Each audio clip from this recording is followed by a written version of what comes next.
for disabled people, this question around accessibility is a first question. It's like the precursor to going and doing something. And unfortunately, very often it's the kind of barrier that stops people from being able to get to the actually more important thing, because they don't know about the accessibility of a space, and they're anxious and they're stressed, and they don't have the time to kind of figure it out by looking at Google Street View or reading 1,000 blogs.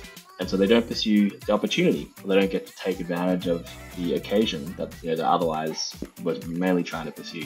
So I think for us, and for me, what's nice is that if we know we do a good job at the kind of the specific thing we're trying to solve, it's also something which unlocks a lot of people's opportunity and lives, and they go on and they do other things. Welcome to Disabled and Proud, Matt. How are you today? I broke very well, thank you. Yeah, happy to be here. It's a lovely rainy Friday morning. Oh, see, the sun's kind of coming out where I am. So I'm like, oh, it's a Friday, the sun's shining. Maybe it's going to be a fun afternoon. So fingers crossed, hey, but thank God it's Friday. Yeah, looking forward to the weekend. Yeah, for sure. So, first question I ask everybody that comes on this podcast, regardless of who you are and what you do, is how do you refer to your disability? So I would say I'm disabled. I'm a disabled person. I use a wheelchair, and I had a spinal cord injury when I was 15. Wow. Again, super formative age 15, because that's when your hormones are raging, and then you're kind of figuring out who you are as a person, and then to then have a spinal cord injury on top of that. What was that experience like for you?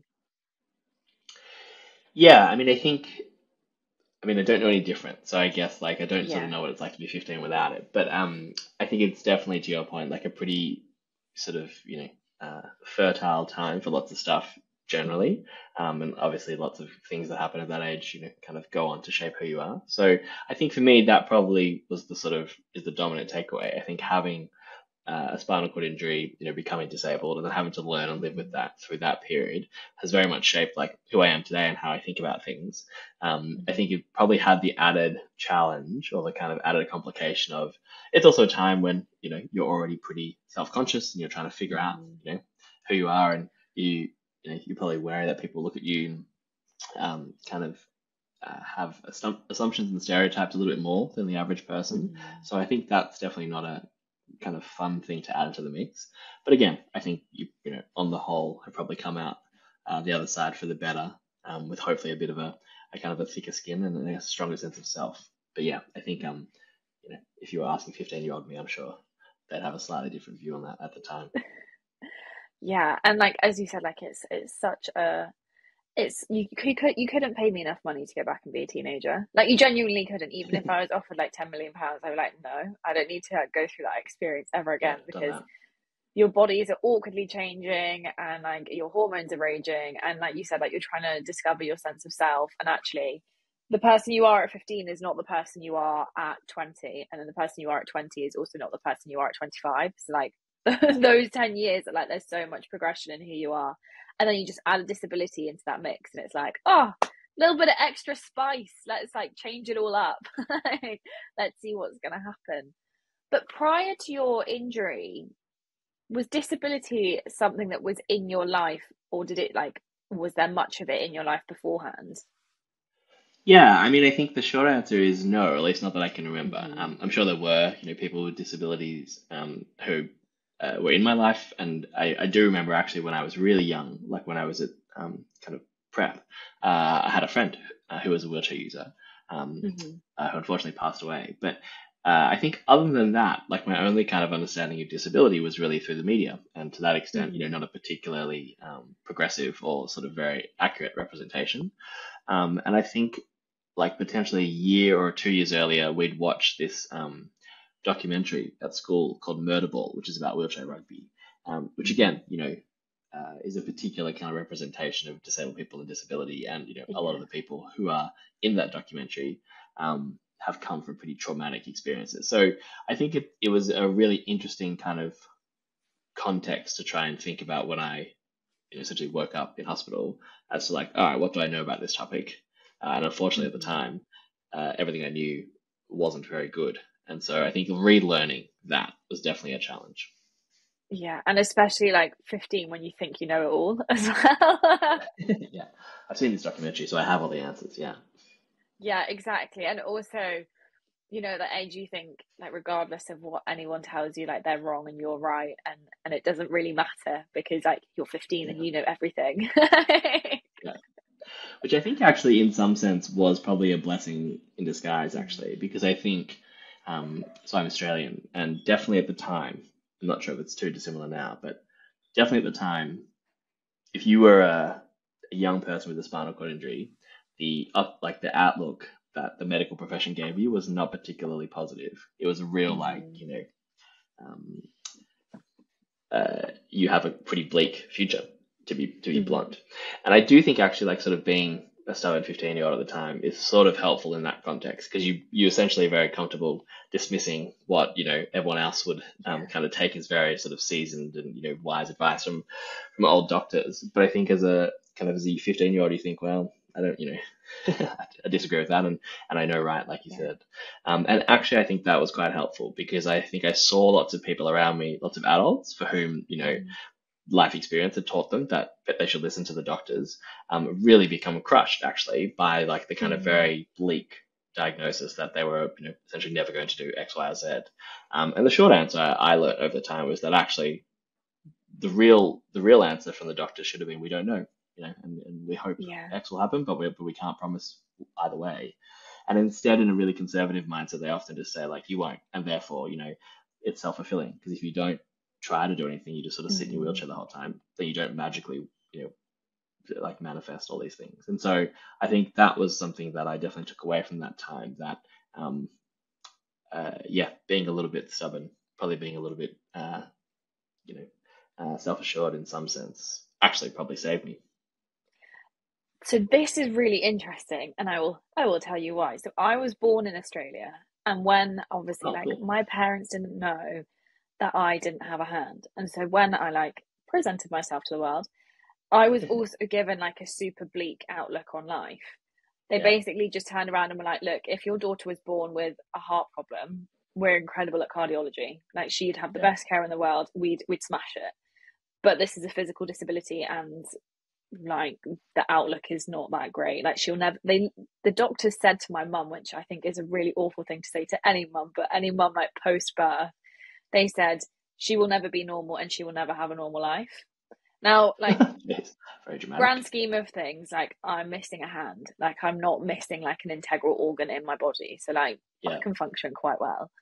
yeah, But that's the whole reason my parents were like, right, we're moving to the UK because at that point in time, the UK was the best for prosthetics. And the uh, options that I was given when I was like, when I'd been born, they were like, right, when she's about 7, she can get a steel claw. Now, like, I'm quite a petite person, and like to add a steel claw onto my frame would just be like too far out there yeah, and really bizarre. But it's really interesting that you also had like a somewhat similar experience from the same country because I think that just goes to reinforce the point that actually like the answer then should have been like, we don't know what her life is going to be like, but she will be yeah, fine. And the same should have probably been said to you rather than being like, well, like it doesn't look very positive, so like suck it up type thing. And like yeah. just super interesting in hearing that because I've never heard somebody else who's had like a similar experience from the same country. But now here we are, and now we're bonding over it, and now we're best pals. What can we do? Yeah. So Yeah, and look, I think because it's definitely something which, I was just saying, I think it's definitely something which mm, is hopefully changing, and I think the yeah, kind of, the sort of awareness in this space is that people shouldn't be so absolute when they don't know. But I do think, to be honest, it's still a very hard thing for people to, uh, overcome that kind of learned yeah, appreciation for expertise. That a doctor is a doctor and they've studied and they know, so I should yeah. listen to them. So it's definitely a challenging space. Like, I've come to really just accept that like doctors are great for coughs and colds, but anything past that, they're Yeah. not actually that great. Like, Exactly. particularly when we're talking about disability, like I've gone to the doctor so many times for different ailments and been like, my knee's really sore, or like, my shoulder really hurts, and I was like, I just don't really know why, and like, what can I do to kind of make it better? Not in like a physiotherapy type way. And all of them have just been like, here are some painkillers, and I was like, oh, Yeah. interesting considering like there's a part of my body that overcompensates, and you would think that maybe the answer to that would be like, oh, okay, well maybe we should try this and maybe we could do that, and those answers have never been given to me, and it's very much been like, oh, I've got to explore this for myself. So Yeah. you kind of got to have that ability to be like, do you know what, like a doctor, like you're great for coughs and colds, but anything else I kind of need to research and come to you with my research, which like unpaid labor, annoying, but it's just part and parcel of disability and doctors. Yeah, and I think the other part is like, the doctor doesn't know your body the same way that you do. And you might not Mm. know the kind of scientific or the kind of medical reason for something. But I do think you know when things are serious and when they're not. And I think Yeah. that's part of the challenge, I think, is that a lot of the time as a disabled person, you might present with, you know, X, Y, or Z, and you sort of get dismissed because they're like, well, you're not a doctor, so you wouldn't know. And it's like, sure, but I live with this. And, in the same way that if I get into my wheelchair and there's something wrong with it, I can tell instantly. I don't know Mm. what's wrong with it, but I can just know it feels odd. I can similarly tell when there's something problematic or, really serious or not with my body. And I think, unfortunately, because you sort of can't potentially explain it, or, like for Mm. instance, like if I have impaired sensation, I can't sort of explain where it hurts as much. I feel like it sort of gets lumped in with the, well, you know, you have a disability, so like stuff is weird. Here's some drugs, which I think is, yeah, not a Yeah. particularly helpful approach. So winding back to like 15-year-old you, you're growing like growing up, not like, you know what I mean? Yeah. That's quite a formative school time. And like in the UK, that's obviously when we do like GCSEs, that's when we do A levels, that's when we go to uni. And I was wondering, because you had your injury at 15, did that then impact your career choices that you then went on to make afterwards? Uh, Probably not. I mean, fortunately not, I would say. So I was in Mm. my second last year of school when I had my injury. I don't know what the equivalent here is, but to that extent, basically, it happened middle of the year, and the doctor sort of Mm. said, okay, well, guess you'll have to restart this year, and you just go back a year and sort of start from scratch. And that's kind of like if that's like best case scenario, like if you do manage to go Mm. back to school at all.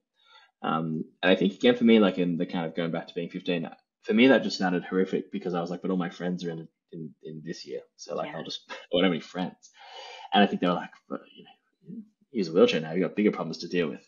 And Mm. actually, I think again that kind of like stubbornness, I sort of took that remaining 6 months um, off school, I guess. I mean, I was sort of I was really fortunate to have teachers who were really happy to like tutor me basically and sort of visit me once a week Mm. in hospital and help out on that front.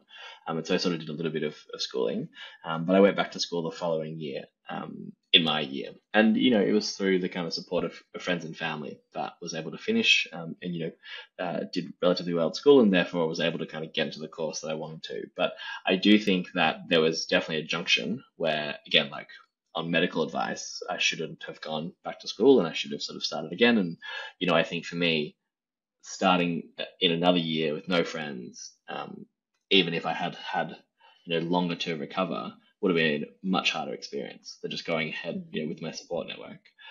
So again, I think that was a really useful lesson in like, what are the things that are important to you and that actually will help you be able to do the things you want to. And for me, that's always been strong network of family and friends who really, can help you push past a lot of those doubts. Yeah. And I love what you said about how it would have actually been way more difficult for you to start a new year, because not Yeah. only like you starting like new year, new friends, new everything, like you're now using a wheelchair, which was something that you weren't doing like 6 months ago. And you've got to navigate a whole new way of space and being and being in that school. But if you, like you said, if you have like your strong network of friends and good teachers around you, then doesn't make it as hard as it could have been. Yeah. Yeah. And I think it was definitely, in some sense, actually, it was a kind of a nice distraction to have school and to have like things Mm-hmm. that were familiar to me to be able to sort of put time and energy into because I do think a lot of, becoming disabled, a lot of the sort of anxiety and the stress is just fear of the unknown. And, until you sort of have Yeah. spent enough time trying all the different things for the first time again, you just don't know. And like I said, people who also don't know often tell you it's just going to be really bad because that's a kind of more, palatable Yeah. thing. And so you don't know, everyone's told you everything's going to be really bad. And actually, what was really nice is that I could, distract myself by being able to go back to Mm-hmm. things that were familiar and places that I felt comfortable and doing things I knew how to do. Um, And that I think was also really helpful at that time, because I think if I'd just been sitting in my room looking at the wall, it would have been a much harder experience. Yeah, for sure. So with that in mind, that you got on the course that you wanted to get on, how did that impact what you do now and what kind of things you work in? Yeah, it's a good question. The short answer is not in a very obvious way. Um, Hmm. uh, so I mean, like in terms of kind of my academic background, I studied journalism and foreign languages after school, Hmm. and then did a law degree, and so worked as a lawyer for a little bit, and then was fortunate to be able to come to the UK and study and do a master's in public policy and looking a bit more at the kind of social um, issues that I was really passionate about. Hmm. And again, was sort of very much kind of interested in the tech space. And so actually Hmm. what's now quite popular, but like the regulation of AI and how we use those types of systems in the public sector. And that's what I was sort of formally preparing to work in. But at the same time, I was a wheelchair user. I'd just come to the UK to study. And I had, for the first time, I think, really experienced the barriers of not knowing where I was going and what accessibility Hmm. challenges or accommodations I'd face.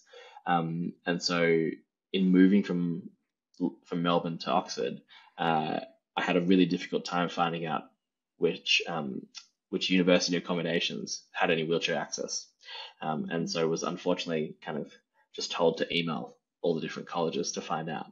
And Hmm. so I went through the very tedious research task of emailing 38 different colleges to ask about whether they had wheelchair access to bedrooms and bathrooms and dining rooms, and it was just a mess.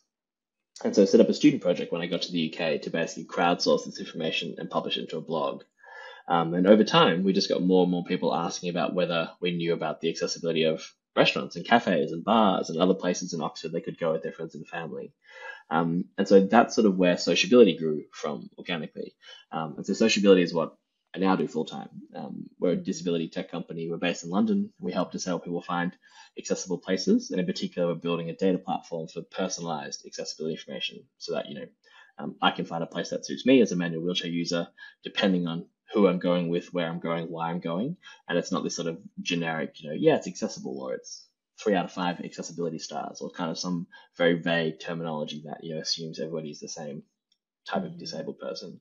Uh, so yeah, I mean, the kind of long story short is that um, actually it's probably my lived experience that dictated where Yeah. I have ended up now career wise. Although for sure, I hope that a lot of the skills I learned academically or in work, um, well, I do know have been super helpful today. But yeah, very much kind of fell into I think what I now do day to day. It's so funny because I was hearing you talk about Oxford and you're like, oh, and I emailed like 38 colleges and I was like, oh my gosh, she's talking about Oxford Uni. Like, this guy is clever.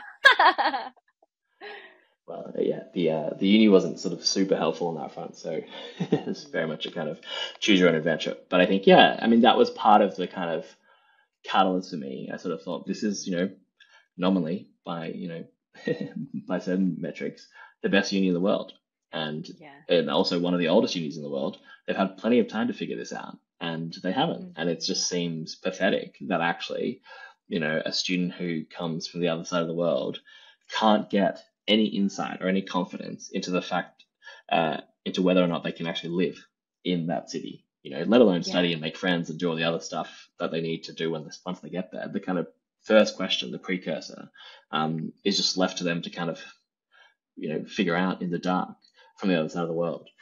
And I just thought it seemed absurd that was the best that they could do. And fortunately, today, in a kind of nice twist, uh, if a student looks at the University of Oxford, they have now accessibility guides to every single college and to lots of the buildings. And it sort of took them, a good few years of watching Hmm. students do it to kind of get on board and to learn that this was important. But to their credit, they did pick it up and they sort of ran with it. But I think it just sends a stronger message that actually, like, if you're a disabled person who wants to come and study, at the best uni, then you're able to, and you can do that without having to worry about these kind of basic background things of whether or not you can go to the toilet, or eat something, or get out of bed in the Yeah. morning. It's it's so interesting, isn't it? Like, I love hearing other people talk about what they're really passionate about, and it's so clear and obvious that this is something that really drives you forward. And with being like a disabled entrepreneur, because that's like what you are, have you Yeah. found that you've had, when it comes to like sourcing funds and all of that, like that other hustle side of entrepreneurship, have you found that there have been barriers like that have been put in your way because of disability? So I think I'm definitely very privileged as like a, also like sort of white passing male wheelchair user in terms of like Mm-hmm. being a disabled person. And to that extent, like I've been to a good uni and sort of have networks from these environments. And I think it's a very kind of interesting lesson in intersectionality because Mm-hmm. in some circles, on some metrics, I'm very much the conventional type of person who can go and raise funding and sort of get backing for an Mm-hmm. entrepreneurial venture. And on other metrics and on other circles, I'm entirely the wrong, kind of category. Yeah. And so I think it fluctuates is the short answer. Depends on the audience, depends, who you're speaking to, depends on their understanding of the space. But definitely, I think like if I weren't a wheelchair user, if I weren't disabled, I probably have a much more consistent, probably much more, positive experience by Yeah. virtue of the other kind of privilege markers I hold. I would say, however, that I actually think separate to being disabled, it's probably more so working in the disability space that presents the strongest barriers. I think Mm-hmm. actually, like if I were being an entrepreneur that's still disabled but in a different field, people would probably be able to kind of sort of work around that like kind of quirk a little bit more Mm-hmm. easily. But because I'm also in the disability space, there's just this kind of prevailing assumption that like any work in the disability space, particularly by disabled people, is a charity project. It's a Yeah. non-profit. It's a goodwill thing. It's like something you do because it makes you feel good, and it's like a hobby and a side thing. But you'll do like real work, and like you'll do you get a real job at some point. And I think that's the kind of really frustrating barrier, Mm-hmm. which presents itself all the time. And I think there's definitely ways to work around it and overcome it, but it is a very apparent lack of awareness around what disability is, around who disabled people are, and around what they're capable of and what they want to do and the Mm-hmm. lives they want to lead. Excuse me. There's this very kind of depressed perception of disability and disabled people, and unfortunately for people with capital, they're not the types of consumers they sort of think are worthy of serving, and that's entirely Mm-hmm. wrong. So yeah, I think that's an interesting kind of lesson I've learned, that the disability space, particularly, is one that has a lot of barriers around it. So interesting about what you just said regarding like the perception of disability and what it actually is. So I spoke to Chris Lynch a couple of weeks ago, who did his like documentary called The Disability Paradox. And the disability paradox is that externally people think that being disabled is like the worst thing in the world and you have a really awful life and you're depressed and you're sad and it's dark and it's bleak. But the reality is that actually it's not that at all. Like disabled people can really enjoy their lives. Sorry, my voice is going really weird.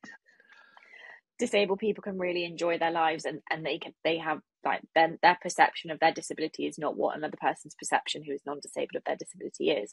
And it's Yeah, it's interesting that that's reinforced in the space because like you said, in certain areas you are the perfect fit to gain capital, like well educated, white passing, male, went to Oxford, like you have all these markers, and then in other spaces you're not, like you're a disabled man who is working in the disability space, which like rightly as you said, a lot of people don't seem to understand that working in disability can produce capital and needs capital and you can gain yeah, profit from it. A lot of people don't seem to understand that and have that concept, or if you are making some form of profit from it, it's going back straight into the company, and it's all very much like cyclical rather than being like, no, there needs to be profit in this.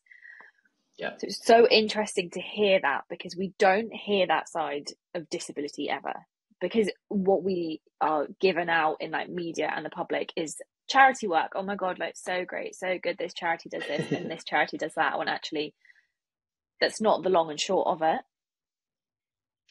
Yeah, and I think like the sort of sort of three things that come to mind. Like the first is this that, um, like most disabled people, um, to your point about like, the perception gap, and I think particularly the kind of the internal versus external view. Like most disabled people want to do all the same things as non-disabled people, and I think like, there's this sort of weird like stereotype that like as a disabled person you just have now all of a sudden an entirely new set of like wants and preferences.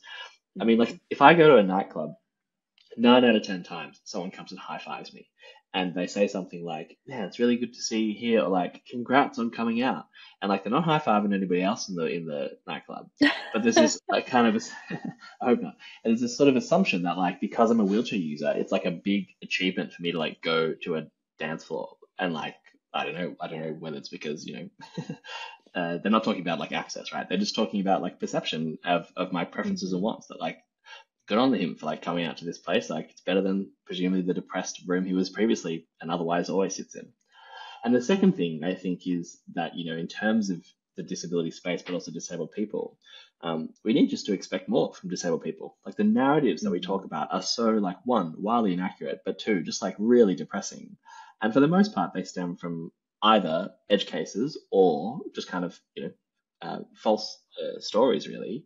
Um, we don't expect disabled people to be able to do anything. And when they do, either normal things or are successful, we exceptionalize them. It's inspiration porn. It's the kind of the great overcoming of the tragedy has allowed this person to go shopping, And I think the third part that I find particularly frustrating is there is this assumption that doing something is better than doing nothing. But whether or not that thing is done well is irrelevant because doing something is enough. And I think like what I find really interesting about the space is like, the fact that like we sort of are thinking about the problem and just sort of trying to do something is actually kind of where the conversation stops a lot of the time. Like, oh, it's great because that somebody's like doing something. Whether or not it actually is successful or it works or it's like an effective way to achieve it becomes kind of like a bonus conversation. And it's really interesting because like in the disability space, we often get told a lot, oh, have you heard of this person? They do a similar thing. You should just like do it with them. And like I can understand in some sense, it's great to partner and it's good to collaborate, etc. But like nobody says to Coca-Cola, hey, like have you heard of Pepsi? You guys should just like make soft drinks together because like why I have two soft drink makers, or like hey Apple, have you heard of Google? Like they also make tech. In every other sector, we're like, awesome, like competition is great, it helps get the best results. Like, is this actually good? Let's think about it critically. And in the disability space, they're like, oh, you also like have thought about this issue?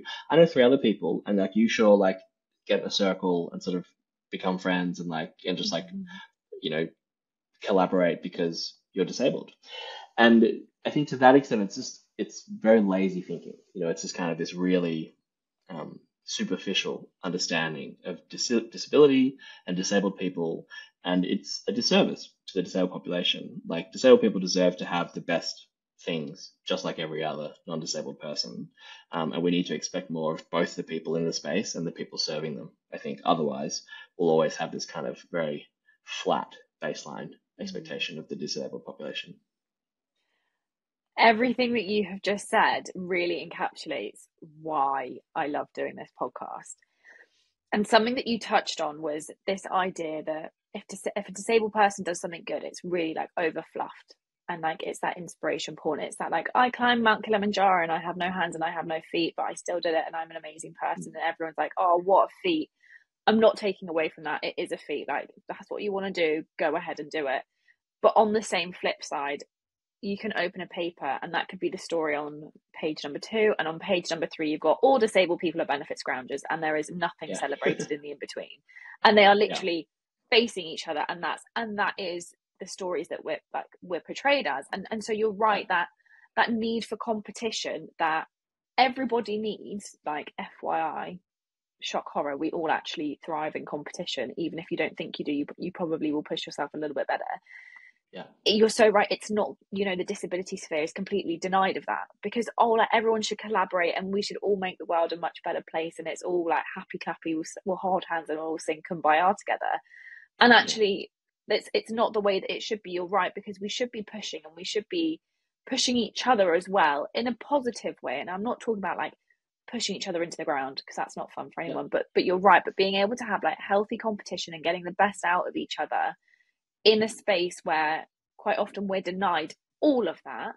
So competition can become seen as quite a nasty thing, rather than Yeah. actually like, let's take away the fact that we're all disabled in this space and actually think about healthy competition in terms of like business. Well, obviously this is what we're talking about. I'm not talking about like running a race or anything like that, but being able to have that healthy business competition, and you know, pushing each other, like you said, to get the best for other people, is not something we talk about ever.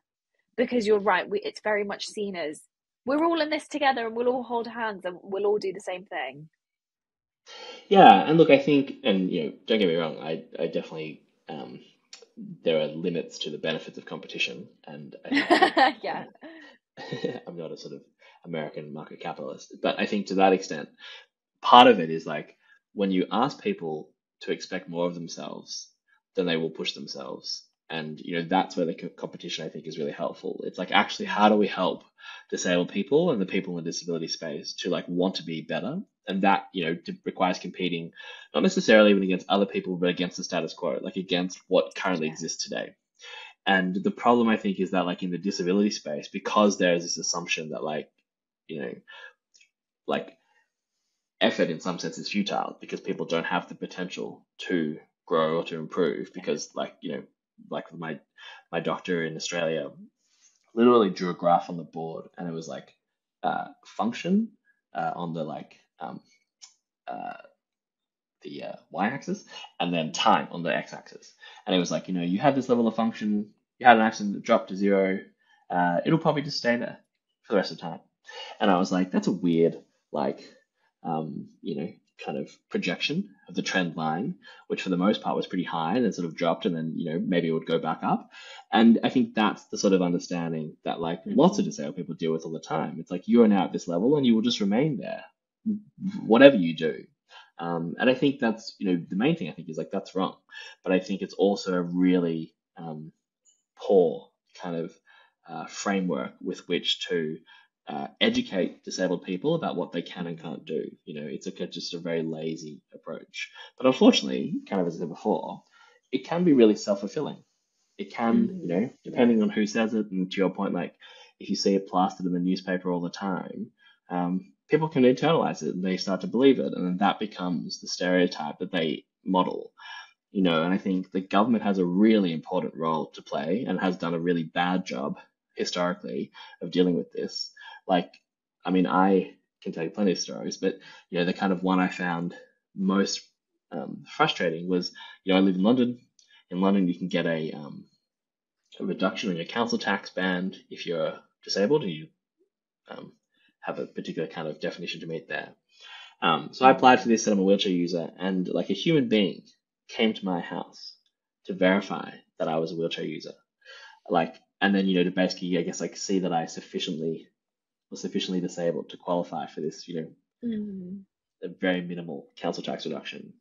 And at the end, before he left, he said, "Do you mind if I just take a picture of you in your wheelchair?" I said, "Why?" He said, "Just because, we sort of need to have it on record that you're in a wheelchair, and also because we sort of periodically have to review these things, and so it'd just be useful to have, kind of sort of like evidence." And I said, "So you just need to be to prove that I'm in a wheelchair?" And he said, "It's, it sounds a bit inhumane when you say it like that." And I was like, "Because it is."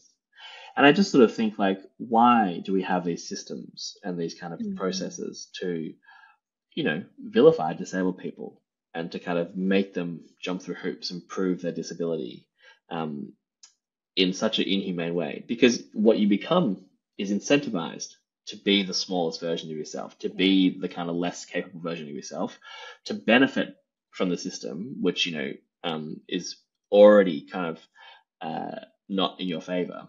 And so it really starts to engender this this kind of lesser version of people, ironically, so that they can get access to benefits to help them become better versions, and they become really ashamed of that.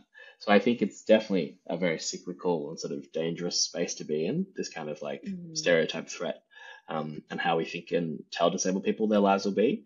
And I'm really keen for us to sort of start to have more positive and open-minded conversations. And to your point, start to have a lot more of the kind of the middle of the narrative of disability, not the Paralympian and not the benefits grounder, but just like the people doing cool stuff every day, because they Yeah. believe in themselves and have the opportunities to do so.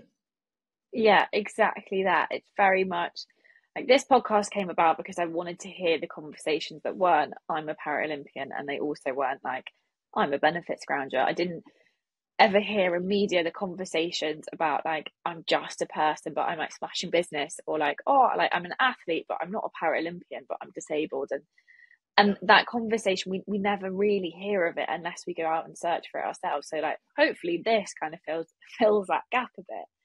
But talking about sociability and how it's grown, how has the impact of the growth been on you as a disabled person? What's that experience been like to be able to watch your like idea, your business grow and become its own thing? What's that like? uh, it's both very rewarding and highly stressful. But to that extent, I think I think it's probably a good reminder to sort of step back periodically and just like look actually Mm. at what we've done. I think it's definitely hard to do that when you're kind of in the weeds all the time. And to that extent, Mm. early stage businesses are already hard, let alone ones that, I think, as I said before, come up against all these kind of stereotypes you have to keep sort of pushing through.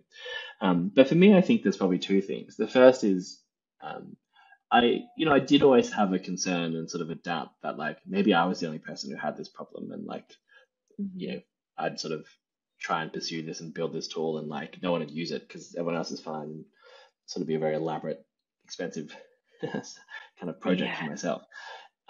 So I think that's nice to kind of now have, sort of fully dispelled. And again, uh, probably something that I, conceptually knew, but just like needed to see. Today we have almost 10,000 users, and that's before we've sort of actively started to kind of advertise what we do, just through word of mouth and organic growth, which has been really cool. Um, and we just have people kind of constantly reaching out and being like, this is what I've been waiting for, or like this is super helpful, or this now allows me to go do X, Y, and Z. And so, we see every kind of comment and piece of feedback that comes through. We're a small team, but we are really kind of tuned into the community.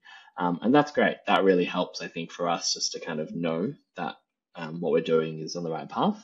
Definitely, lots to improve and to continue to keep growing. But it's really nice to see that like the thing that we thought would be able to help people actually does now, and hopefully kind of on an increasing scale. And I think the second thing for me is just this idea that, you know, for disabled people, uh, this question around accessibility is a first question. It's like the precursor to going and doing something. And unfortunately, very often it's the kind of barrier that stops people from being able to get to the actually more important thing because they don't know about the accessibility of a space, and they're anxious and they're stressed and they don't have the time to kind of figure it out by like, looking in Google Street View, or reading 1,000 blogs. And so they don't pursue the opportunity, or they don't get to take advantage of the occasion that that otherwise was mainly trying to pursue. So I think for us, and for me, what's nice is that like if we know we do a good job at the kind of the specific thing we're trying to solve, it's also something which unlocks a lot of people's opportunity and lives, and like they go on and they do other things.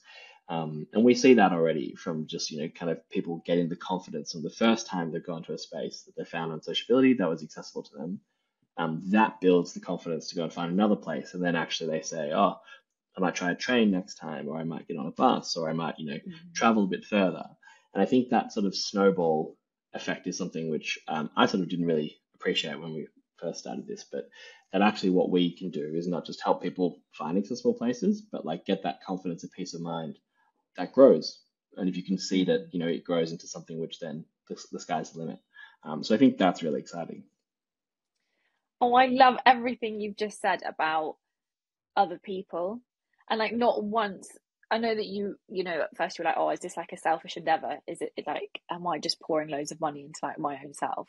But actually, what you come to realize is that it's necessary for everyone, and being able to give other people that space, and like you said, other people that confidence to go out and do what they want, and that very much ties into what you were saying about, you know, pushing disabled people to be the best that they can be, because you're giving them Yeah. that confidence to be able to give them that space to be able to do that. And I think that that is kind of invaluable in a space where, like, as I've already said, we're either super inspirational or we're benefit scroungers, and there's like, you know, there's no room for growth in the in between. Yeah. But I was wondering, like, you run a business is not like, it's not linear, it's up and down, it's ins and outs, it's round the bends and then out the other side. Have there been any particular points where it's been really difficult and you've thought, you know what, I'm just going to throw the towel in? Yeah, there's plenty of those. And I think for what it's worth, like each time one comes around, the fact that you've had it before and sort of, hopefully Yeah. kept going is the sort of main thing which pushes you along.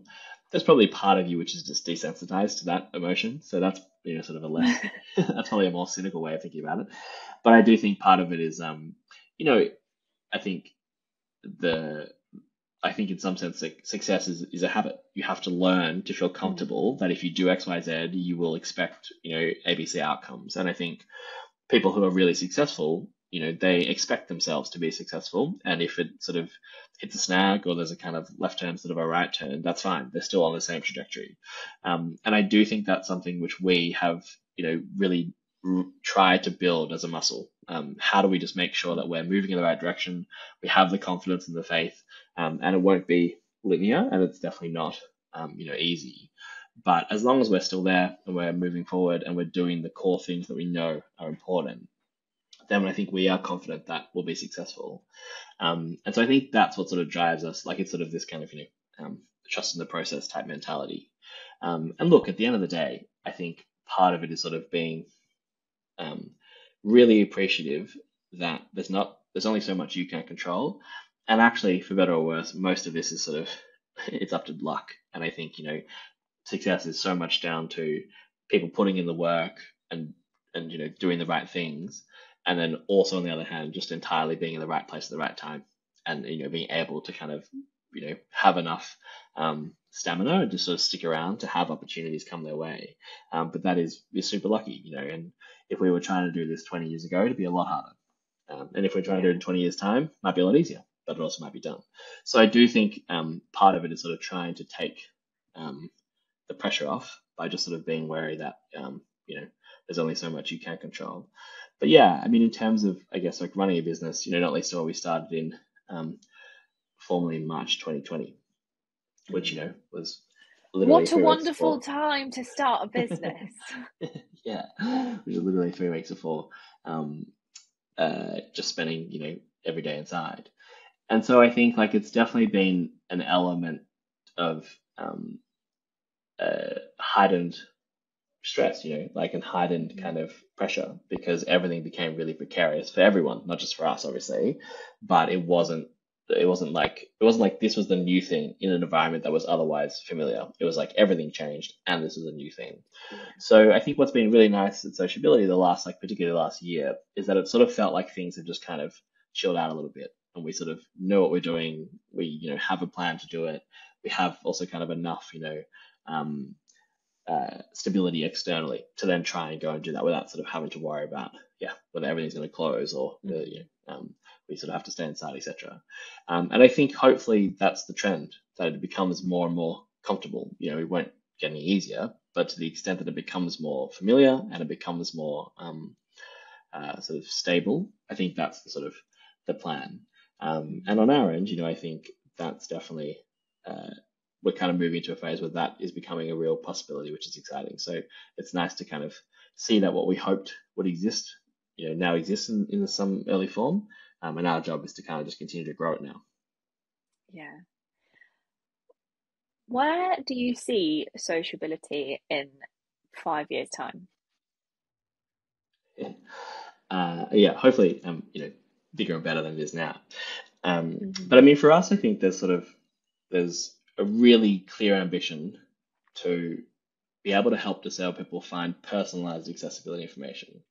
And so it's not this kind of vague accessible or inaccessible or partially accessible or 3 out of 5 stars, but it's I, Matt, want to go to here. I use a wheelchair. I'm with two friends. I'm going for half an hour, so I don't need a toilet. I'm going for a fun thing, so it's got to be this type of place.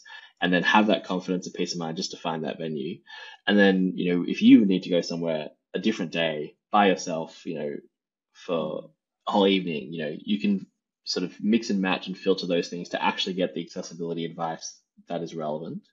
I think again, too long it's sort of been a very generic, like, oh, disabled people, we have accessibility things for disabled people, which doesn't mean anything to anyone, not least of all because accessibility varies between individuals, but also context, who you're going with and why you're going and for how long you're going. So our ambition is really to be able to provide that to as many people as possible. And I think what's exciting is that, with the data that we're collecting, which is, really granular and very hard to collect, but very worth it, we can now do some really exciting things with AI. With the right data, there's a huge amount of potential to be able to, really personalize this process, and the kind of computational capacity of technology these days is overwhelming, and it's just never been applied to the disability space. It's been applied to music recommendations or advertising and a whole bunch of other spaces, and I think it's time that we put this to better use. And so the ambition for Sociability is to really be the driver of that, to really think about how do we use data and AI and to really empower individuals personally. And ultimately, the ambition is that the data we have and the service we provide is everywhere. It's for restaurants and cafes and bars, but hotels, it's on booking sites, it's on travel sites, it's wherever it needs to be to help people. But it's at scale, because I think otherwise you sort of, you can't unlock the true range of things that we want to until we have this at the right scale. So, yeah, I don't know whether that'll take 5 years or a bit longer, but that's the ambition. It might take less, you never know. Do Yeah, you have we just need a lot of plans? money really quickly. Yeah, look, like money. So this was a woman that I used to know, right? She was the worst influence on me ever when it came to money, because what she said to me was, money is printed and swapped and changed hands every day. It's the most common thing in the world. So if you've got it, you might as well spend it. And ever since Yeah, she said that, I'm like, oh my gosh, I will treat myself to that £100 coat. Why not? Money's so common. So it might yeah, take less well, time. that's true. And I think, part of it is thinking about how do you, there's so much money out there. How do you redirect it to, I think, things that Mm, it's better spent on? Um, and so, yeah, that's the kind of job to try and convince yeah. people to put it towards this. Do you have plans to take sociability globally, or is it very much staying within the UK? No, I mean, like, whilst we love the UK, it definitely, the plan is to go global. I think on our end, London has been a really, hard but really important lesson in terms of how do we do Mm, this properly in one place that, is sufficiently big that we can learn the kind of methods that we need to be able to take it anywhere. And I think yeah. the benefit of being doing in a city like London is we can take it to any other city, whether it's, the US or Australia or Europe or wherever it might be.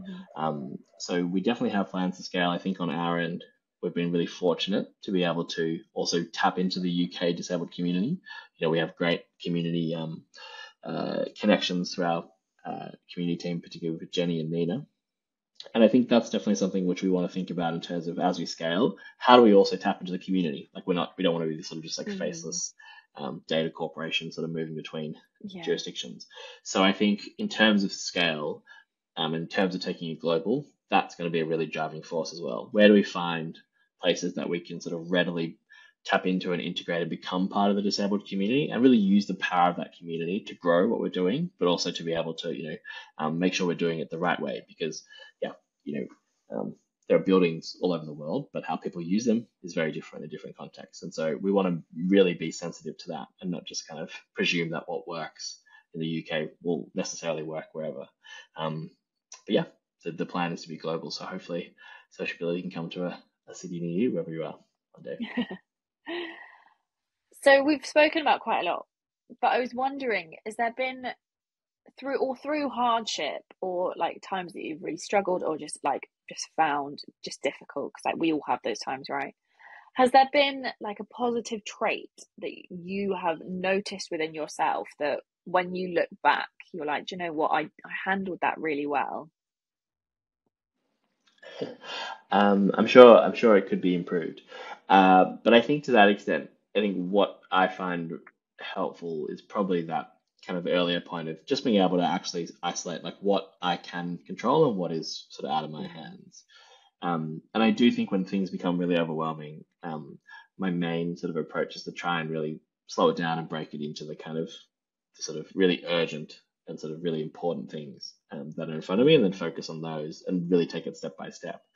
And if you want to climb Kilimanjaro, you can't just sort of start at the summit, right? You have to kind of figure out from the bottom, mm, all the first step. And I think that's definitely something which is a helpful kind of lesson and approach in those scenarios of just thinking, just take one step and just do one thing, and then eventually it'll kind of snowball. But yeah, I think definitely still some way to go in improving that, but that's probably the kind of core thing which I can rely on. yeah. Have you got a bit of advice for a younger version of you? So, like, let's maybe talk to 17-year-old Matt. What would you say to him? I think I would probably say two things. I would say like one is take the time to explore. I do think that there's a lot of pressure to sort of just like be really efficient and focused and like go study this and get a degree and then do that job and like progress in that job and like be really successful, blah blah blah. Hmm. And actually I think what's been really nice, not that it was by design, is that if I look back across my 20s, I did a lot of sort of at the time kind of disconnected seemingly random things that I Yeah. really just like got a lot out of, both as a person in terms of like learning about myself and about the world. And then I also think like practically in terms of skills and understandings and sort of capacities that now, um, even though I couldn't have predicted it, I find really helpful, and sort of very grateful I learned these kind of different things. We live in an age, I think, where like specialization is really sort of a driving force. And actually, I think there's really something to be said for, particularly early on in your career, being a generalist is a really useful way to be able to have Mm. strong context to the problems that you might end up specializing in later on. And I think the second thing is just follow the things you're passionate about, because you do them a lot better than stuff that you feel obliged to or sort of are Yeah. forced to. And that kind of marriage at the first, that if the things you're passionate about are also eclectic and random, then that's fine. But I think if you end up putting the kind of time and effort and energy to the stuff that you really care about, everybody's better off for it. So yeah, those are probably the two things I'd say to 17-year-old Matt. God, if I look back at 17-year-old Brooke, what would I say to her? I'd be like, do you know what? Just buckle up. I And think get the that would be core. my piece of advice. Just like buckle up and enjoy the ride because it's going to take you to weird places, but you're going to have a great time. Yeah. That's true. I think that's always good general advice. Yeah, very true.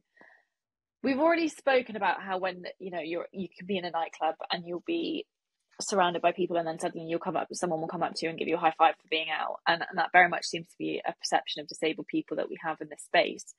But I was wondering if there are like a particular set or weird questions that you can sometimes encounter surrounding your disability, and do you have like a quick whip response to them in like the back of your head?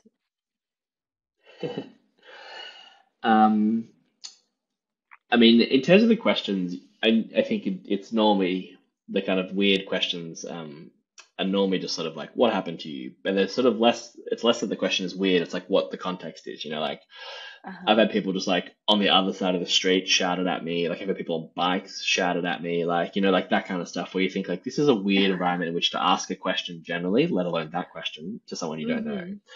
Mm-hmm. And to be honest, I used to sort of not know how to respond.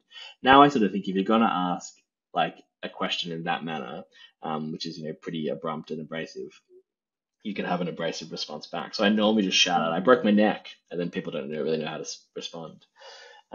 Yeah. But I think the thing that I get a lot, which is weird, is this sort of like um, I think people are trying to be friendly and they're trying to find a way to kind of connect with Hmm. you as a disabled person. But it's the sort of weird thing of like they joke about the wheelchair as if it's like some kind of hobby tool. So it's like, huh, bet you have, do you have a license for that? Or like, how fast do you go in that? Or, you know, oh, don't drink and drive. Or, oh, I broke my foot once. I was in a wheelchair, and you sort of think like, okay, I don't know if, I don't know if these are appropriate. And they're definitely not funny. And for the most part, I think don't know how to respond to those types of things. I sort of just look away. But you definitely get a lot of that kind of like awkward, sort of weird, kind of semi-jokey type Mm. conversation, um, wherever you are. Yeah, anywhere in the world. I have to say that I have been with friends who are wheelchair users, and that's been like brought out, whether if someone's been like, oh, like there's not a speed limit here, or don't drink and drive, Yeah. or like go on, have a race. And I can't tell you how awkward it is for me to then watch the person say that, because I know how my friend feel and I know how I feel about the situation, and I'm like, it would actually just be so much better if the ground swallowed you up right now. Like if you just stop speaking, Yeah. it would be amazing. Like, Yeah, and then you have a sort of weird thing where you're like, I kind of feel bad for this person, but I also don't want to because they're, you know, yeah. no one forced them to do this. Like they just did it of their own volition, and it's Yeah. problematic. But you kind of feel sorry for them. You're like, it's okay, you can, you just go now. Yeah, You don't know what you said, but like, poor you, pat you on the yeah, back and leave, please. yeah, I have really loved this conversation today. We've kind of gone round the houses in a very roundabout way, and I'm actually very proud of how it's all come together, and I've loved it. yeah, But I think it's been super interesting to hear about sociability and its goals, and like how you approach business and how you approach everything that you do, because I think there seems to be a lot of method in what you do, and that is again like another side that we don't hear about disability. We don't hear about how there's method in people's doing things because we just either expect them to be done, or like as you said, it's charity basis. So that's been really invaluable and also really important to hear, because I think people need to realize that there can be business and disability as well, and that's not um it's not tainted with this like evil brush that somehow we have tainted it with in like previous times. So I want to thank you for being like open and honest about your experiences, because like I said, we don't get to hear about it very much. yeah. I Um, No, you go. You go. no, I mean it's a pleasure, and I think that's right. Like it's definitely been an interesting learning curve where, like in some circles, there's often a question of like, oh, but isn't that a bit exploitative to like have a business in the disability space? And they sort of think like where are we coming from if that's the sort of like base kind of assumption. If I said to somebody, I'm raising a lot of money to build a mining outfit in the middle of the Amazon, and I'm going to destroy the forest, destroy a bunch of communities, extract a bunch of minerals, and make a lot of money, they'd be like, that's a great business, that makes sense, that's business, um, Yeah. that'll be really successful. And if I said, oh, we're trying to empower a marginalized population across the world, 1 billion plus people to be able to live better lives, go and spend their money in a whole bunch of places and do it in a way that, also is really driven by the kind of equity that we think is owed to these people. Um, People are like, yeah, I don't know, that strikes me more as like a charity. And you just think like, I don't know where the kind of disconnect is, and not least of all, like when I go to a restaurant, I don't get a free meal because I'm a wheelchair user. Like I have to pay real money, and everyone who's with me Mm-hmm. has to pay real money. Um, and so like those are things that businesses should be paying to attract disabled customers in the same way they pay to attract non-disabled customers. And so I think on our end, it's really trying to overcome a lot of these sort of preconceptions and sort of very lazy stereotypes around what business is, around what disabled people are, and also around what customers look like and markets. And I think that awareness is slowly but surely growing. But yeah, there's still a few of these kind of pinch me conversations where you just think like, how bizarre. And hopefully in 10 years' time, those are fewer and fewer. But yeah, still there at the moment. Yeah. I only have one final question for you, and that is, are you disabled and proud? Yeah, very much so.